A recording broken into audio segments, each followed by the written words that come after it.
আজকে নবম শ্রেণীর গণিতের নতুন একটা ক্লাস, আর নতুন ক্লাসে আমরা কোষে দেখি দুই কন্টিনিউ রাখবো। কোষে দেখি দুই সরল করি যে অঙ্ক রয়েছে তোমাদের, কোষে দেখি দুইয়ের দাগের অঙ্ক, পেজ নাম্বার 27 সূচকের অঙ্ক আমরা কন্টিনিউ রাখবো। একের দাগের অঙ্কগুলো অলরেডি আমরা সমাধান করে এই ইউটিউব চ্যানেল থেকে তোমাদের জন্য আপলোড করেছি। তোমরা যারা সেগুলো দেখতে চাও তাদের বলবো এই ভিডিওর ডিসক্রিপশানে চলে গেলে কিন্তু একটা প্লে লিস্টের লিঙ্ক পাচ্ছ, আর সেখান থেকে পরপর করে দেখে নাও। তো চলো আজকে আমরা সমাধান শুরু করব দুইয়ের দাগের 1 থেকে। দুইয়ের দাগের 1-এ যে সরল করি অঙ্কটি রয়েছে সেটা নিয়ে আজকে আমাদের প্রথম সমাধান। তাহলে দেখো, প্রথম যে অঙ্কটি আমরা করব সেটা আমরা নোট করে নিয়েছি। তো আমরা এটাকে সমাধান করব। সমাধান করার জন্য আমরা প্রথমেই যে কথা বলবো, দেখো আমাদের যে সমাধান করতে বলা হয়েছে এখানে x⁻³ একটা -3 রয়েছে। তার জন্য প্রথমেই আমি যে ফর্মুলার কথা তোমাদের বলবো, তো দেখো a⁻m যদি থাকে আমরা কিন্তু লিখতে পারি 1/a⁻m। এই কথা আমি তোমাদের প্রথমে বলবো, এইটাকে আমরা প্রথমে ইউজ করব। এই ফর্মুলাটাকে যদি আমরা ব্যবহার করি তাহলে কি পাবো, এই ফর্মুলাটাকে যদি আমরা ব্যবহার করি তাহলে আমরা কি পাবো, আমরা কিন্তু ঠিক এইটাকে এইভাবে লিখতে পারি যে 8a³, এটা তো 8a³ আছে, এটা ভাজিত এখানে 27, আর x⁻³ বদলে আমি কিন্তু লিখতে পারি এক্সটাকে আমি এইভাবে লিখে নিতে পারি x⁻³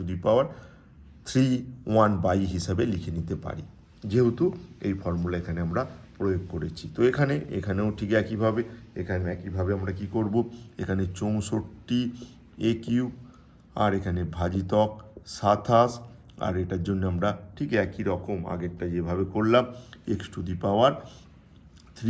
আর এখানে হচ্ছে -2/3 এইভাবে লিখে নেব। এইভাবে লিখে নেবার পর যেটা আমরা এখানে করব, তো দেখো যদি ভাগ থাকে, ভগ্নাংশ যদি ভাগ থাকে সেটা উল্টে গিয়ে গুণ হয়। 8a³ অর্থাৎ এটাকে যদি আমি উল্টে নিই হয়ে যাবে x³ আর হচ্ছে 27, এখানে 2/3 থাকবে। আর কি, আর এখানে হচ্ছে তোমার এখানে যেটা আমরা পাবো সেটা হলো, তার মানে এখানে হচ্ছে 64a³, একইভাবে এটা উল্টে যাবে অর্থাৎ x³/27, এখানে -2/3। তো এইভাবে লিখে নেব। এইভাবে লিখে নেবার পর যেটা আমি পাচ্ছি, আমরা যে অংশটা পাচ্ছি, তো সেটা কি, সেটা হলো তোমার এখানে দেখো, এখানে কিন্তু প্রত্যেককে 3-এর কিউব হিসেবে ভাঙা যাবে, অর্থাৎ 8 মানে কিন্তু 2-এর কিউব। 8 মানে তোমাকে মনে রাখতে হবে 8 কি, 8 হলো 2-এর কিউব। তো 8কে যদি আমি ভাঙি এইভাবে তাহলে আমি কি পাবো, 8কে যদি আমি ভেঙে নিই আমি কি পাবো, 4, 2, 4 8 আর 2 × 2, 8 মানে 2-এর কিউব। ঠিক একইভাবে তুমি যদি কাকে ভাঙো, তুমি যদি 27কে ভাঙো, 27 মানে হচ্ছে 3টে 3, 3 × 3 অর্থাৎ 3-এর কিউব মানে হলো 27। ঠিক একইভাবে তুমি যদি 64কে ভাঙো, এই 64কে, তাহলে হচ্ছে তুমি 4 × 4, 4 4 16 × 4 মানে হচ্ছে 64, অর্থাৎ 64 মানে কিন্তু 4-এর কিউব। এই বিষয়গুলো মাথায় রাখতে হবে। আর এই বিষয়গুলো যদি আমরা মাথায় রাখি তাহলে এটাকে আমি কি লিখব, 8-এর বদলে লিখব 2-এর কিউব, এখানে তো a³ আছেই, এখানে x⁻³ আর নিচে 27-এর বদলে 3-এর কিউব, 2/3 এটাকে আমরা লিখব, ইন্টু আমরা 64-এর বদলে তো আমরা আগেই বলেছি যে আমরা লিখতে চলেছি 4-এর কিউব, 64 মানে 4-এর কিউব, এখানে তো a³, এখানে x³ আর 27-এর পরিবর্তে আমরা লিখব কিন্তু 3-এর কিউব, এখানে -2/3 তো আছে। এরপর যেটা বলবো, দেখো যদি এগুলো সবাইয়ের কাছে 3 আছে, 2-এর, 3-এর, এক্সের, এই 3-এর সবাইয়ের 3 আছে, তার মানে এটাকে আমরা হোল কিউব হিসাবে লিখতে পারি 2ax3, আর এটাকে কিন্তু আমি হোল কিউব হিসাবে লিখতে পারি। এই যে সমস্ত 3গুলোকে আমি হোল কিউব হিসাবে লিখেছি। আর বাইরে এখানে তো 2/3 যেমনটি আছে সেটা তো রয়েছে, এখানেও ঠিক একই ঘটনা ঘটবে। এখানে কি ঘটবে, এখানে হচ্ছে এই যে 4ax3, এটাকে কিন্তু আমি হোল কিউব আকারে লিখব, আর তার বাইরে যেটা রয়েছে -2/3, এটা তো আছেই। এরপর আমি তোমাদের যে ফর্মুলা আমরা অনেকবার আগের যে ক্লাস ছিল সেটা ইউজ করেছি, a⁻m × n থাকলে a⁻, এই সূচকগুলো গুণ হয়ে যায় m × n, ঠিক এইভাবে হয়। তার জন্য এই 3টাই 2/3-এর সাথে গুণ হবে, অর্থাৎ 2ax3, আর এখানে 3 আর 2 × 3 গুণ হবে 3 × 2 3, তাহলে গুণ হলে 3 3 কেটে যাবে, শুধু 2 পড়ে থাকবে। এখানেও তাই, 4ax3, এখানে হচ্ছে 3 ইন্টু -2/3, 3 3 কেটে যাবে। তাহলে এখানে এখন সূচক 2, এখানে সূচক -2। এরপর আমরা কিন্তু একটা গুরুত্বপূর্ণ পয়েন্ট তোমাদের জন্য বলতে চলেছি, যেটা কিন্তু মন দিয়ে দেখবে। তো এখানে এটা যেমন আছে তো লিখব 2ax3, আর এখানে আমি 2a² হিসেবে লিখলাম। কিন্তু এখানে একটা বিষয় তোমাদের লক্ষ্য করাবো, ধরো a/b এটা যদি -m থাকে, তার মানে এটা উল্টে গেলে ভগ্নাংশটা উল্টে যাবে, ba আর এখানে হচ্ছে কিন্তু m হয়ে যাবে। এখানে যদি -m থাকে সূচকে, কোনো ভগ্নাংশের ওপরে যদি মাইনাস যুক্ত সূচক থাকে, তাহলে ভগ্নাংশটা উল্টে গিয়ে ওই সূচকটাই কিন্তু পজিটিভ হয়ে যাবে। তো কেন? কারণ হচ্ছে এটার অনন্যক আমরা নিচ্ছি। আমরা জানি যে ab⁻m মানে হচ্ছে, আমরা আগেই বলেছি যে যদি এরা মাইনাসে থাকে এটা 1/a⁻m হয়, আর যখনই এটাকে আমরা 1 করব তখনই কিন্তু এই ভগ্নাংশ উল্টে গিয়ে b/a m হয়ে যাবে। তো এটাকে তোমরা ফর্মুলা হিসেবে মনে রাখবে। আর যদি মনে রাখি তাহলে এটা কিন্তু হয়ে যাবে 3, আর এখানে হচ্ছে 4ax, আর এখানে 2, এই যে -2 +2 হয়ে গেল, তাই জন্য এই ভগ্নাংশটা উল্টে গেল। তো দেখো এরো স্কোয়ার, তার মানে একটা সিঙ্গেল স্কোয়ারের আন্ডারে আমরা দুজনে কি আনতে পারি, অর্থাৎ আমি বলতে পারি 2ax3, আর এখানে 3 4ax, আর এই সিঙ্গেল স্কোয়ারের আন্ডারে আমরা একে নিয়ে চলে এলাম। তার মানে এখানে কি কাটবে সেটাকে আমরা কাটবো, এখানে 3 3 কেটে যাবে, এখানে x কেটে যাবে, এখানে a কেটে যাবে, আর এখানে 2 দিয়ে যদি 4কে কাটি 2 থাকে, অর্থাৎ 1/2a², আর 1/2a² মানে 1² মানে তো 1, ওপরের 1², আর 2² মানে কিন্তু 4। তো এইভাবে আমাদের যে প্রথম সরলকরী অঙ্কটি ছিল তার সমাধান আমরা করলাম। নিশ্চয়ই আশা করব তোমরা স্পষ্ট করে বুঝতে পেরেছো। আমরা এখন দেখে নেব আমাদের নেক্সট অঙ্ক 2-এর দাগের কী রয়েছে সেটি। 2-এর দাগের 2-এর যে অঙ্কটি পরবর্তী রয়েছে সেটা খুব একটা সোজা অঙ্ক। তো আমরা এটাকে সমাধান করব। আমি নোট করে নিই, আগে নোট করে নিয়ে তোমাদের জন্য 2-এর দাগের 2টি এই মুহূর্তে আমরা সমাধান শুরু করি। তো দেখো আমাদের ঠিক এই অঙ্কটা সমাধান করতে হবে। এখানকার জন্য যে বেসিক ফর্মুলা আমরা বারবার ইউজ করব সেটা হলো a⁻m, আর যদি n থাকে সূচকগুলো কিন্তু গুণ হয়ে যায়, অর্থাৎ এটা হয় a⁻m ইন্টু a⁻n। এই দুটো সূচক কিন্তু গুণ হয়ে যায়, এটা কি আমরা এখানে ইউজ করব। তো তার মানে আমরা প্রথমে যদি প্রথম ব্র্যাকেটের কাজটা করি, এই দুটো সূচককে গুণ করব, অর্থাৎ আমি কি করব, x এখানে আমি করব -5 ইন্টু 2/3, এটাকে করব, আর এখানে হচ্ছে -3/10। নেক্সট কি করব, নেক্সট এই সূচকটাই আবার এই সূচকের সাথে গুণ করে নেব, অর্থাৎ আমি কি করব, আমি করব x -5, 2 ইন্টু 3 তো ছিলই, এবার এর সাথে এই সূচকটাকেও গুণ করব, অর্থাৎ -3/10 আমরা গুণ করে নেব। তাহলে গুণ করে নিলে কি হবে, এটা কিন্তু 2, খেয়াল করো।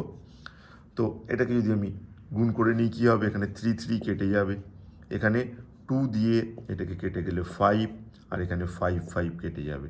তার মানে এখানে হচ্ছে -1, এখানেও কিন্তু -1, তার মানে মাইনাস সবাই কেটে গেলে কি থাকে, এখানে -1 থাকে, মাইনাস মানে এখানে -1 থাকে, তার মানে দুটো যদি -1 পড়ে থাকে, তার মানে দুটো -1-এর গুণ করলে কিন্তু একটা +1 হয়ে যাবে, কারণ -1 ইন্টু -1 সমান হচ্ছে +1। তো +1 তো আর আমরা এখানে প্লাস লিখিনি, শুধু 1 লিখেছি, আর x⁻1 মানেই শুধু কিন্তু x। তো এইভাবে আমরা কিন্তু 2-এর দাগের অঙ্কটি এইভাবে খুব সহজেই, তোমাদের আগেই বলেছি এটা খুব সোজা একটা অঙ্ক, তো এই সোজা অঙ্ক কিন্তু আমরা সহজেই কিন্তু আমরা সমাধান করে ফেলতে পারলাম। তো নিশ্চয়ই বুঝতে পেরেছো। নেক্সট অঙ্ক আমরা দেখে নেব কি রয়েছে নেক্সট অঙ্কতে। দেখো সরল করি পরবর্তী যে অঙ্কটা 2-এর দাগে রয়েছে, তো এই অঙ্কটি ঠিক রয়েছে, আর এই অঙ্কটি সমাধান আমাদের কিভাবে হবে আমরা দেখে নেব। আমরা পরপর করে 2-এর দাগের সরল করিগুলো সমাধান করছি আজকের ক্লাসে। তো তোমরা মন দিয়ে দেখো প্রতিটা অঙ্ক, যদি কোথাও বুঝতে প্রবলেম হয় অবশ্যই কিন্তু তোমরা কমেন্টে জানিও। তার কারণ আমাদের এই ক্লাস দেখো মূলত তোমাদের জন্য, তোমরা যদি না শিখতে পারো তাই এই ক্লাস কিন্তু মিনিংলেস হয়ে দাঁড়াবে। তার জন্য আমি তোমাদের আবার বলবো, তোমাদের যদি কোথাও কোনো প্রবলেম হয় আমার বোঝানোর কারণে, তোমরা কিন্তু কমেন্টে জানাও, আমি পরবর্তী ক্লাসগুলোতে ঠিক সেইভাবে কিন্তু চেষ্টা করে যাব। তো চলো আমরা দেখে নিই এখন 3 দাগের অঙ্কের সমাধান। এই অঙ্কটি সমাধানের ক্ষেত্রে আমরা যেটা প্রথমে বলবো সেটা হলো কি, দেখো সূচকগুলো তো গুণ হতে থাকবে, অর্থাৎ জাস্ট আমরা কি করব, আমরা এই ফর্মুলা, আগের অঙ্কটায় যে ফর্মুলা ইউজ করলাম, a to the power m n মানে a to the power m into n, এই সূচকগুলো গুণ হয়। এই বেসিক রুলস কিন্তু আমরা এখানে অ্যাপ্লাই করব। তো দেখো আমার সেকেন্ড ব্র্যাকেট থাকলো, ফার্স্ট ব্র্যাকেট থেকে যদি এটাকে আমরা ক্যালকুলেশন করি কি হবে, তোমার হচ্ছে -1 আর -1, দুটো -1-এর গুণ করলে কিন্তু শুধু 1 হবে। আমি এইভাবে এটাকে লিখলাম, এখানে আবার -1, এই দুটো -1 কিন্তু গুণ করে দিয়েছি, আর দুটো -1 গুণ করে দিলে এখানে 1। এবার এই 1 আর -1 গুণ হবে, এই 1 আর এই -1 গুণ হলে কি হবে, তো তোমরা জানোই এটা 2 টু দি পাওয়ার -1 হবে, কারণ দুটো আলাদা চিহ্নের গুণ হলে তো তোমার কি হয়, মাইনাস হয়। এবার আবার কি হবে, এই দুটোকে গুণ করতে হবে, আর এই দুটোকে গুণ করলে কি হবে, তো বুঝতেই পারছো 2 টু দি পাওয়ার 1, দুটো -1-এর গুণ করলে এটা হবে। আর 2 টু দি পাওয়ার 1 তো আমরা লিখি না, আমরা অনলি 2 লিখে দেবো। তো এইভাবে এটার আনসার কিন্তু আমরা সহজেই নির্ণয় করে ফেলতে পারি। খুব সোজা অঙ্ক, তোমাদের আগেই বলেছি এটা খুব সোজা অঙ্ক রয়েছে, তো সহজেই আমরা তাই সমাধান করে ফেললাম এইভাবে। নেক্সট অঙ্ক আমরা দেখে নেব, অর্থাৎ 4 দাগের অঙ্কতে কি রয়েছে। দেখো 4 দাগের অঙ্কটি ঠিক এইটা রয়েছে, তো এটা খুব গুরুত্বপূর্ণ, একটু অন্য ধরনের তুলনায়, তো সেটা আমরা সমাধান করব। তো চলো কিভাবে আমরা এটাকে সহজেই সমাধান করে ফেলতে পারি আমরা সেটা দেখে নেব। তাহলে দেখো এই অঙ্কটা আমাদের সমাধান করতে হবে। তো সমাধান করার শুরুতেই আমি তোমাকে বলবো যে ফর্মুলা আমরা এখানে ইউজ করব সেটা খুব গুরুত্বপূর্ণ। তো দেখো কারোর উপরে যদি রুট থাকে এক্স, তার উপরে রুট, তার মানে কি তোমরা জানো, এটার মানে হলো এক্সের সূচক হচ্ছে হাফ। কিন্তু যদি এখানে রুট তো থাকলো এক্সের ওপর, কিন্তু এখানে একটা কোনো নাম্বার ধরো এম দিয়ে দিল, তার মানে এক্সের সূচক কিন্তু 1/m। এই কথা কিন্তু তোমাকে মনে রাখতে হবে, এক্সের সূচক সেক্ষেত্রে কী হবে, 1/m। অর্থাৎ ধরো এখানে হচ্ছে 3 আর এখানে এক্স, তার মানে এটা হবে এক্স টু দি পাওয়ার 1/3। এইভাবে কিন্তু এটাকে লিখতে হয়, এটা মনে রেখো। তো সেই ঘটনাই এখানে ঘটতে চলেছে, a-2, তার উপর এখানে 3 আছে, তার মানে আমরা এটাকে লিখব, দেখো a-2 আর এর সূচক হিসাবে 1/3 লিখব। এই কথাটা কিন্তু গুরুত্বপূর্ণ। ঠিক এই ধরনের ফর্মুলা ইউজ হলো, অর্থাৎ আমরা বলবো, আবার বলবো, এম এখানে যদি এক্স হয় তার মানে এটা হবে x two the power 1/m। ঠিক এই ফর্মুলা। তো বি যেমন আছে আমরা ঠিক সেইভাবে রেখে যাব, পরেরটা ঠিক একইভাবে b-2 এর সূচক হিসাবে কিন্তু আমরা লিখব 1/3। এখানে সি, এখানে কিন্তু ঠিক একইভাবে সি এর জন্য আমরা কি লিখব, c-2 এর জন্য লিখব 1/3, আর এখানে তো এ থাকলো। এরপর নেক্সট আমরা যে ফর্মুলার ইউজ এখানে করব, দেখো সেই ফর্মুলা অলরেডি আমরা কিন্তু বারবার ব্যবহার করেছি। আমরা কি জানি, আমরা জানি এ টু দি পাওয়ার যদি এম হয় আর তার সূচক আরও যদি এখানে এন থাকে, তার মানে এইগুলোকে গুণ করতে হয়, অর্থাৎ এম ইন্টু এন, এই গুণ করতে হয়। তো এই গুণ করতে হয়, এখানে আমরা সেই গুণটা করব, অর্থাৎ আমি করব কি, এ টু দি পাওয়ার -2 ইন্টু 1/3, এখানে বি বসে থাকলো, আর এখানে বি এর জন্য করব কি, -2 ইন্টু 1/3, এখানে সিটাকে বসিয়ে রাখবো, এখানে সি এর জন্য আবার করব -2 1/3, আর এখানে একে বসিয়ে রাখবো। এরপর তাহলে এই গুণটা করে নিলে কি হবে, -2 1 গুণ করলে -2/3, আর ওখান থেকে এটাকে এর পাশে নিয়ে চলে আসবো, অর্থাৎ এই যুক্ত পদগুলোকে আমরা পাশাপাশি করব। এখানে পরবর্তী এটাকে আমরা এখানে নিয়ে চলে এসেছি, এখানে পরবর্তীতে বি তো আছেই, আর এখানে ঠিক একই গুণ করে নিলে হবে b-2 3, এখানে সি তো আছেই, সি এর সাথে এটাকে গুণ করে নিলে হবে c-2 3। এরপর যেটা আমাদের করতে হবে সেটা খুব গুরুত্বপূর্ণ, এরপর যেটা আমরা করব সেটা খুব গুরুত্বপূর্ণ। এরপর যে গুরুত্বপূর্ণ ফর্মুলাটা আমরা ইউজ করতে চলেছি সেটা হলো a to the power m into a to the power n যদি থাকে তখন আমরা এই সূচকগুলোকে কিন্তু যোগ করে নিই, a to the power m plus n, এইভাবে কিন্তু সূচক যোগ করে থাকি। তো এই ফর্মুলাটা আমরা এখানে ইউজ করতে চলেছি। তো এই ফর্মুলাটাকে যদি আমরা ইউজ করি তাহলে কি হবে, তাহলে দেখো এখানে হবে এ টু দি পাওয়ার -2/3 আর +1 এর সূচক হিসাবে আসবে। এবার দেখো বি এর ক্ষেত্রেও ঠিক একই রকম ফর্মুলা ইউজ করব। বি এখানে 1 আর এখানে প্লাস কি হবে, এখানে যে সূচকটা রয়েছে 2/3। এখানে সি এর জন্য আমরা সেম ফর্মুলা ইউজ করব, সি 1 প্লাস -2/3। তো এইভাবে আমরা সূচকের যোগ করে নিতে পারি। তাহলে যোগ করলে কি হবে, এখানে এ টু দি পাওয়ার কি হবে দেখো, এখানে হচ্ছে 3 লসাগু -2 +3।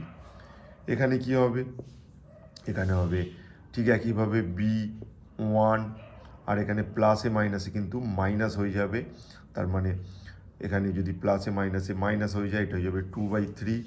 আর এখানেও ঠিক একইভাবে, এখানে কিছু নেই মানে কিন্তু গুণ চিহ্ন আছে, এখানেও ঠিক একইভাবে 1 -2/3 হয়ে যাবে। এটাকে ক্যালকুলেশন করলে -2 + 3 শুধু অনলি 1/3, কারণ -2 + 3 তোমরা নিশ্চয়ই জানো -2 + 3 দুটো আলাদা চিহ্ন, তার মানে দুটো যখন আলাদা সাইনের মধ্যে আমরা ক্যালকুলেশন করব বড় থেকে ছোটোটাকে বিয়োগ করতে হয়, অর্থাৎ 3 থেকে 2 বিয়োগ করতে হবে, 1 আর বড়োর সাইন বসে +1, প্লাস আর বসাইনি আমরা -2 আর 3-তে শুধু 1 করেছি। তো এখানেও ঠিক একইভাবে আমরা কি করব, বি এখানে লসাগু 3 -2, এখানে ঠিক একইভাবে এখানে কিছু নেই মানে গুণ চিহ্ন আছে, সি লসাগু 3 -2। তো কী হলো তাহলে হলো এ টু দি পাওয়ার 1/3, এখানেও বি টু দি পাওয়ার 1/3, এখানেও সি টু দি পাওয়ার 1/3, এগুলো কিন্তু গুণ চিহ্ন আকারে আছে। এবার আমরা কি করব দেখো, তিনজনেরই সূচক সেম, তার জন্য তিনজনকে আমরা একসাথে নিয়ে আর আমরা সূচকটাকে হোলে লিখে দেব, A B C two the পাওয়ার 1/3, এটাই হবে তোমার কি আনসার। তো নিশ্চয়ই আশা করব তোমরা এই অঙ্কটা বুঝতে পেরেছো। তো এই অঙ্কটা বুঝতে পারলে আমরা চলে যাব নেক্সট অঙ্ক মানে হচ্ছে আমরা 4-এর দাগের অঙ্ক থেকে আমরা পরের ক্লাসে করব নেক্সট অঙ্ক। আজকে আমরা আমাদের 4 পর্যন্ত অঙ্ক করলাম, 5 থেকে আমরা পরবর্তী ক্লাসে করব 2-এর দাগের 5, তারপর তোমার আজ 6, 7, এই 3টে অঙ্ক আমরা নেক্সট ক্লাসে তোমাদের জন্য আসছি নিয়ে। তো তোমরা দেখতে থাকো আমাদের গোল্ডেন ইউটিউব চ্যানেল। যদি তোমাদের মনে হয় কোথাও কোনো প্রবলেম রয়েছে আমাদের শেখানোর কারণে, অবশ্যই তোমরা কিন্তু কমেন্টে আমাদের জানিও। ধন্যবাদ।